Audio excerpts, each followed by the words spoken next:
Hello everyone, welcome back to Scented Moments channel. I'm Jolima. I hope you're all doing well. I hope you're all safe. And in this video, I want to do a comparison between four designer fragrances, and all of these four have a common note, which is iris. And in my opinion, these four fragrances are the best iris-based scents in the designer realm, and they are all very well known.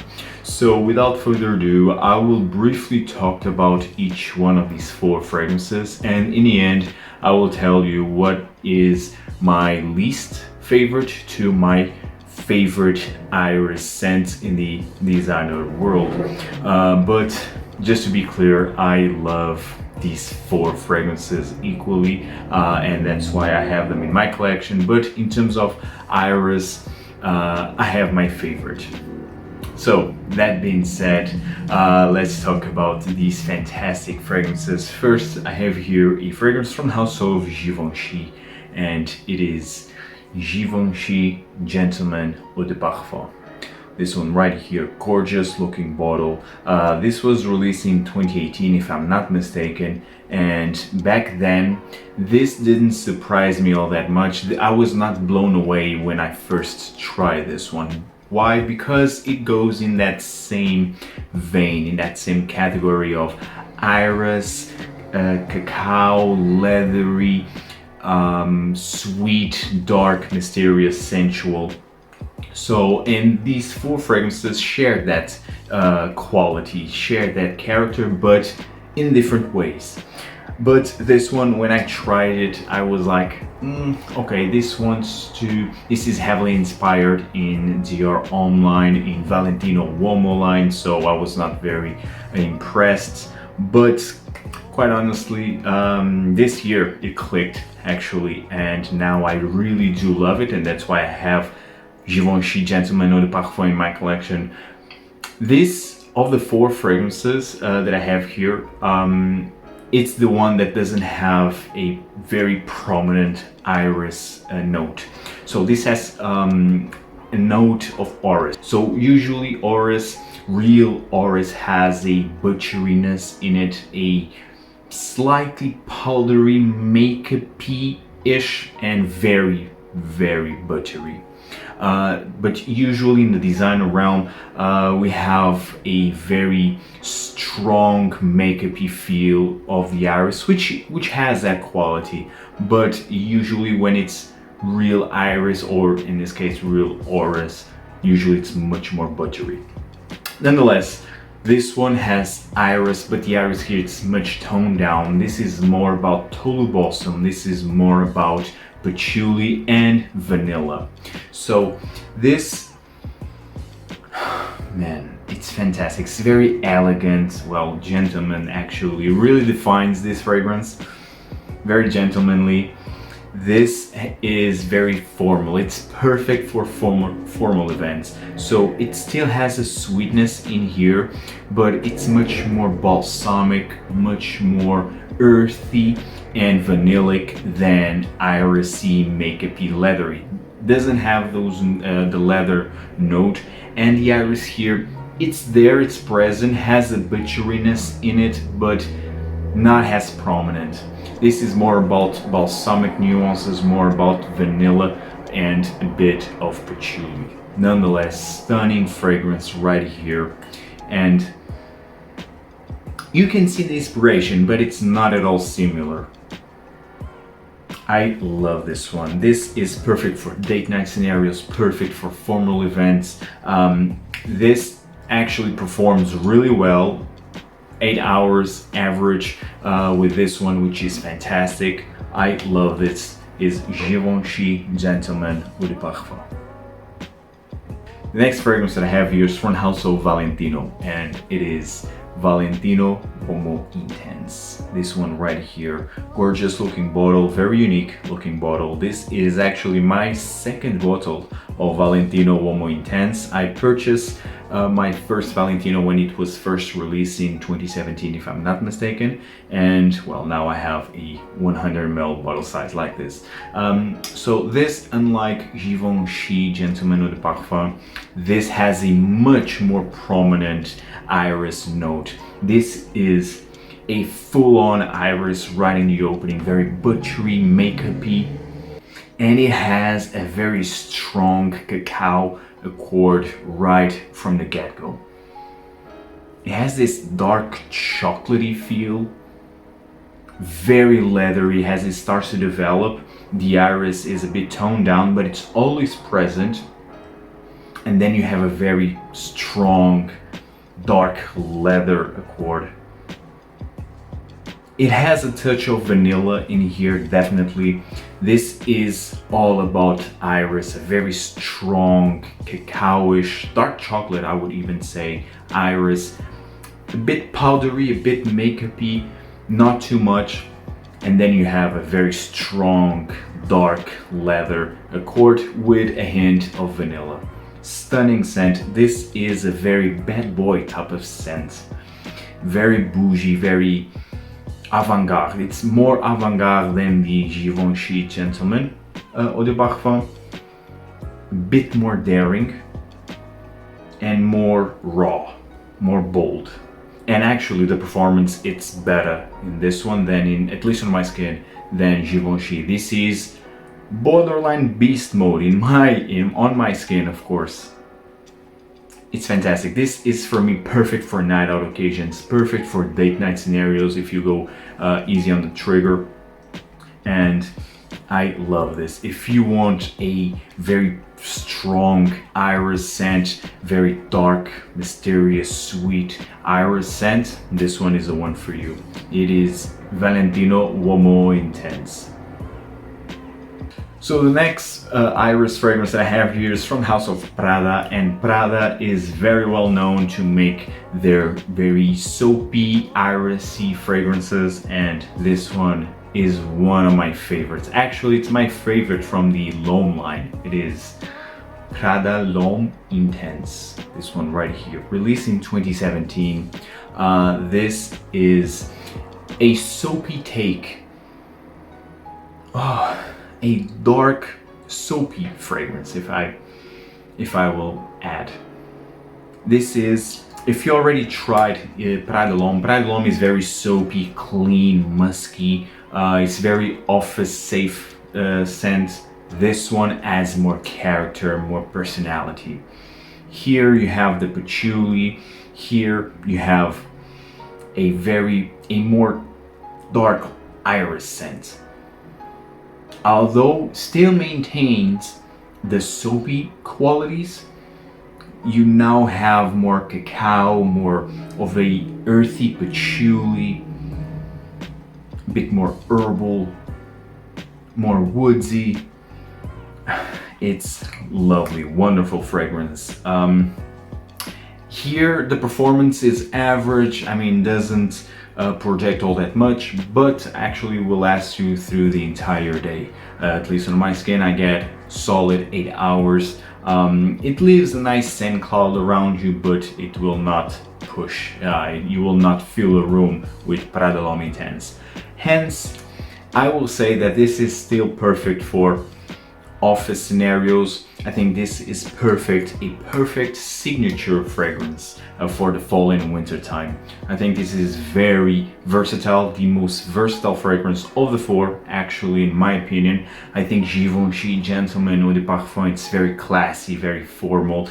Valentino, it's more avant-garde, more outgoing, so perfect for night out, perfect for date night. And this is your everyday type of scent for the fall and winter time. It's soapy and it has the dark facets, the patchouli, this touch of leather, this touch of cacao. It's lovely. And of the three, actually, I think it's the less sweet scent. I love this one. Prada L'Homme Intense is a wonderful iris scent for the fall and winter time. And last but not least, the last fragrance that I have here is from House of Dior, and this is very well known, very well cherished, although there is a concern about its reformulation. And I never thought that I would be speaking about this fragrance ever, but here we are. The fragrance is Dior Homme Intense, this one right here. So Dior Homme Intense, as you can see, this is the new bottle, the 2020 bottle.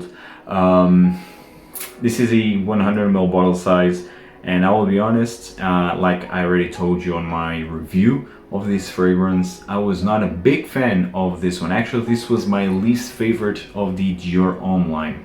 I have all of their fragrances, but except for this one until now.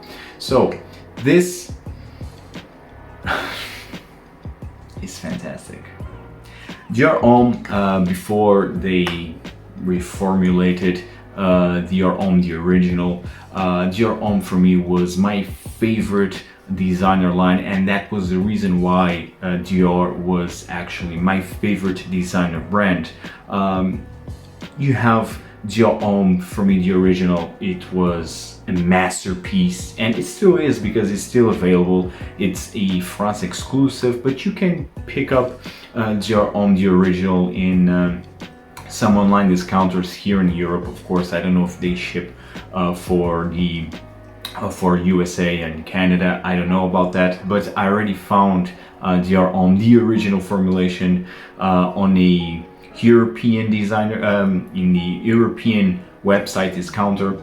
Nonetheless, this one, I was so impressed, and I was relieved actually when I tried this, and it was a couple of weeks ago.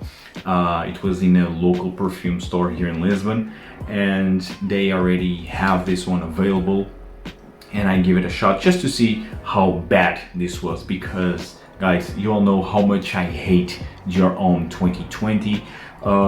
It has nothing to do with the original. It's a complete trash of fragrance. This one, I was so impressed because they actually maintained the DNA of the Dior Homme line, of the original Dior Homme line. So I was really impressed. I don't know if this is truly a reformulation, but I would say that it is, because the scent, the Dior Homme Intense for me was very strong and very harsh in the makeup-y feel. Very sweet, it was overly sweet and very makeup-y right in the opening, and it was overwhelming for me. This one is perfect, it's perfect. This, they've actually made it more elegant right in the opening. This is very elegant, and this is very balanced, very well balanced right from the opening. So they fixed that harshness, that overly sweet makeup-y harshness in the opening of Dior Homme Intense, and made it perfect. This for me, as it is right now, is in between the original Dior Homme and that formulation of Dior Homme Intense, which maybe is the 2014 formulation, I don't know, but it's in between those. So for me, this is still an intensified version of Dior Homme, but it's not as makeup-y, not as harsh as the original formulation of Dior Homme Intense. So basically, if you love Dior Homme Intense, the original formulation, maybe you will be disappointed with this one. If you weren't a big fan of the original Dior Homme Intense back then, I think you will absolutely love this. And well, because now Dior Homme, the original, is hard to get, and if you're searching for a similar scent, then go with this one. You will be just fine, and the performance, actually, it's amazing. We are talking about whole day. For me, it will last through the entire day. Great projection for the first couple of hours, great longevity. I mean, I'm really impressed in the best way possible. And well, I'll be honest, this for me is my favorite of the four. So that being said, guys, let me just do from a specific order. So number 4, it will be Givenchy Gentleman Eau de Parfum. In the number 3 for me is Prada Homme Intense. Number 2 is Valentino Uomo Intense, and number 1 is this one, Dior Homme Intense. I'm so happy with this one. They not messed up that much with the DNA. I'm really pleased with that. It's fantastic. It's perfect, fits all the bills. It's elegant, it's refined, sophisticated, and yet still perfect for every day. Perfect for date scenarios, perfect for formal events, for office. And it's the perfect balance of the makeup-y feel, the sweetness, the woodiness, and it's so sensual. I really love this one. Finally, I love Dior Homme Intense. Big surprise. I think it's the biggest surprise of this year is this one. I really hate the cap. The lettering here feels really cheap. Looks like a fake bottle, but nonetheless, I still love the way that they maintain the characteristics of the bottle of the original Dior Homme line.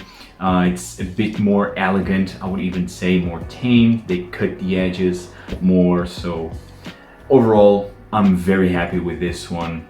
It's a fantastic scent and it's my favorite iris as of now. I still prefer Dior Homme Parfum. Dior Homme Parfum for me, it's my favorite designer scent of this day, till this day. That didn't change, but in terms of iris, I'm very impressed with this one. And well, because Dior Homme, the original, is very hard to get, this one is, of the 4 that I just mentioned, is really my favorite designer iris scent. Still the Iris King, Dior Homme Intense. Guys, hope you enjoyed this video. Tell me in the comments down below, what is your favorite designer iris fragrance? Do you love these 4 fragrances that I mentioned? Do you hate these 4 fragrances? Tell me why. Everything in the comments down below, guys, and see you in the next one. Take care. Ciao.